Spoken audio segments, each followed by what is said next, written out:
Good morning everyone. तो हमने कुछ नेचुरल सब्सटेंसेस की बात की थी कि कुछ ऐसे हैं जो नेचर में ख़त्म किए जा सकते हैं, जिनको हम एग्जॉस्टिबल कहते हैं। जैसे आपका वाटर लिमिटेड है, फॉरेस्ट लिमिटेड है, वो एग्जॉस्ट हो सकते हैं टाइम के साथ। आपकी नेचुरल गैसेस लिमिटेड है, कोयल पेट्रोलियम लिमिटेड है। ये टाइम के साथ अगर ये और ना मिले या ना बने तो धीरे धीरे क्या हो जाएंगे, ये ख़त्म हो जाएंगे। लेकिन कुछ ऐसे हैं जो नॉन एग्जॉस्टिबल, लाइक सूरज की धूप हुई, हवा हुई, ये पॉल्यूटेड की जा सकती है लेकिन ख़त्म नहीं की जा सकती, ये हमारे कंट्रोल में नहीं है। ठीक है, तो देखो, जब हमें हमारे जनरेशन से ये सारी चीज़ें मिली है, हमें मिला है एक अच्छा एनवायरनमेंट, हमें मिला है पेट्रोलियम वगैरह, तो हमारी जिम्मेदारी बनती है हम नेक्स्ट जनरेशन को इसको पास करके जाए। कहते हैं ना, आपके पेरेंट्स, अगर आपके पापा आपके दादाजी की ज़मीन बेचना चाहते हैं तो कहा जाता है कि ये दादा लाई चीज़ है, इसे बेचो मत, ये हमारे ख़ानदान की इज़्ज़त है। उसी तरीके से एनवायरनमेंट वगैरह, ये भी आपके ख़ानदान की इज़्ज़त है और ये आपको समझना चाहिए। ठीक है, तो हम इस चैप्टर में कुछ एग्जॉस्टिबल नेचुरल गैसेस जैसे पेट्रोल, कोयला और नेचुरल गैस, इन सब के बारे में बात करने वाले हैं, क्योंकि ये कहीं से मिलकर बने हैं। ये डेड ऑर्गेनिज्म के रिमेन से मिलकर बने हैं, जिनको हम क्या कहते हैं, फॉसिल फ्यूल्स कहते हैं। राइट, तो यहाँ तक आई होप आपको क्लियर होगा अभी तक फॉसिल फ्यूल्स के बारे में। तो आज हम क्या करेंगे, हम लोग पढ़ने वाले हैं कोयले के बारे में और पेट्रोलियम के बारे में। चलो, तो कोयले की बात करें तो कोयले का आपको पता ही है कि कोयला क्या करता है। कोयले की हेल्प से हम लोग बिजली जनरेट करते हैं और बहुत सारे कॉन्सेप्ट्स हैं जो कोयले की हेल्प से हम लोग कर पाते हैं। तो इंडिया की तो मोस्टली जो इलेक्ट्रिसिटी है वो कोयले से ही जनरेट होती है। 60% से भी ज़्यादा इलेक्ट्रिसिटी हम लोग कोयले से जनरेट करते हैं। तो आपने कोयले को देखा भी होगा और इसके बारे में सुना भी होगा। ये एक हार्ड स्टोन के जैसा, पत्थर के जैसा होता है और ब्लैक होता है कलर में। कहीं कहीं लोग कोयले को फ्यूल के तरीके से भी यूज़ करते हैं, खाना वगैरह पकाने में। ये रेलवे इंजन्स में भी यूज़ होता है भाप को प्रोड्यूस करने में। अब तो भाप की ट्रेन ही नहीं चलती, तो रेलवे इंजन्स में ऐसा कोई खास इसका यूज़ भी नहीं होता।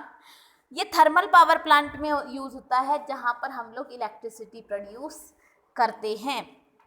कोयल is also use as fuel in various industries.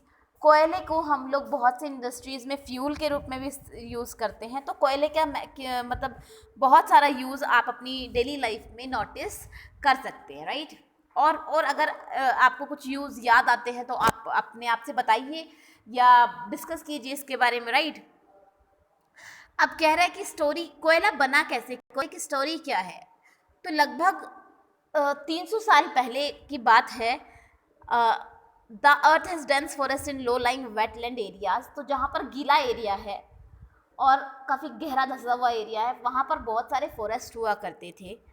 कुछ नेचुरल कालमाइटीज़ की वजह से या नेचुरल डिजास्टर्स की वजह से क्या हुआ, फ्लड आ गई, वहाँ पर बाढ़ वगैरह आ गई या भूकंप आया या फिर ये समझ लीजिए कुछ भी नेचुरल कालमाइटी वहाँ पर हुई, जिसकी वजह से क्या हो गया, जो सारी मिट्टी थी, भाई आप जंगल उखड़ गए, उखड़ के नीचे दब गए और मिट्टी ने क्या कर लिया, उन जंगल जो नीचे गिर गए थे अब उन्हें कवर कर लिया और फिर नीचे नीचे नीचे और नीचे चले गए और धीरे धीरे कोयले में कन्वर्ट होने लगे। कैसे?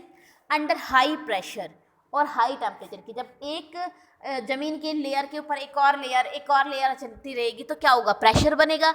और आपको पता ही है, जैसे हम पाताल की तरफ जाते हैं, जैसे ज़मीन के नीचे की तरफ जाते हैं तो टेम्परेचर बढ़ता है हर किलोमीटर पर। तो ये क्या हो गया, ये प्लांट्स बदलने शुरू हो गए, कार्बन के अंदर कोयला बनना इनका शुरू हो गया। The slow process of conversion of dead vegetation into कोयल इज कॉल्ड कार्बोनाइजेशन। और ये जो स्लो प्रोसेस है, धीरे धीरे कोयले का बनना, इसे कहते हैं कार्बोनाइजेशन। क्यों? क्योंकि कोयला is a pure form of carbon. कोयले में कार्बन ही तो होता है और है ही क्या, इसलिए से कार्बोनाइजेशन कहा जाता है। क्योंकि ये फ्यूल्स, ये मतलब रिमेन से बना है वेजिटेशन के, इसलिए हम इसको फॉसिल फ्यूल कहते हैं। A coal mine is shown in figure 5.2। तो अगर हम नेक्स्ट देखेंगे तो हम लोग कोयल की माइन देखेंगे कि कोयल माइन कैसी होती है। तो ये था आज का आपका हमारा जो टॉपिक रहा है, ये हमारा टॉपिक से रिलेटेड है।